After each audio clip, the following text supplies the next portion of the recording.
ભારતીય હવામાન વિભાગ આઈએમડીની આગાહી મુજબ આગામી 24મી 48 કલાક દરમિયાન ગુજરાતના કેટલાક વિસ્તારોમાં ભારેથી અતિભારે વરસાદ થવાની સંભાવના છે.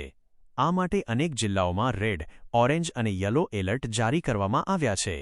માછીમારોને દરિયો ન ખેડવાની સલાહ પણ આપવામાં આવી છે. વરસાદી ચેતવણીઓ 7 સપ્ટેમ્બર માટે આઈએમડીએ નીચે મુજબની ચેતવણીઓ જારી કરી છે. રેડ એલર્ટ કચ્છ, બનાસકાંઠા, સાબરકાંઠા, મહેસાણા અને અરવલ્લી જિલ્લામાં અત્યંત ભારે વરસાદની આગાહી છે. ઓરેન્જ એલર્ટ પાટણ, મોરબી, સુરેન્દ્રનગર, ગાંધીનગર, મહીસાગર અને રાજકોટ જિલ્લામાં અતિભારે વરસાદની આગાહી છે. યલો એલર્ટ જામનગર, દેવભૂમિ દ્વારકા, પોરબંદર, જૂનાગઢ, બોટાદ, અમદાવાદ, આણંદ, ખેડા, પંચમહાલ, દાહોદ, ભરૂચ, સુરત, નવસારી, ડાંગ અને વલસાડ જિલ્લાઓ તેમજ દમણ અને દાદરાનગર હવેલીમાં ગાજવીજ સાથે ભારે વરસાદની શક્યતા છે.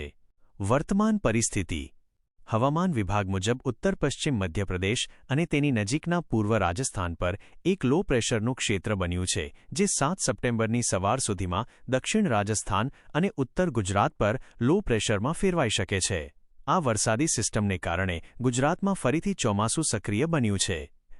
નોંધ: હવામાનની સ્થિતિ સતત બદલાતી રહે છે, તેથી નવીનતમ માહિતી માટે આઈએમડીની સત્તાવાર વેબસાઇટ અથવા અન્ય વિશ્વસનીય સ્થાનિક હવામાન સ્ત્રોતો તપાસતા રહેવું સલાહભર્યું છે.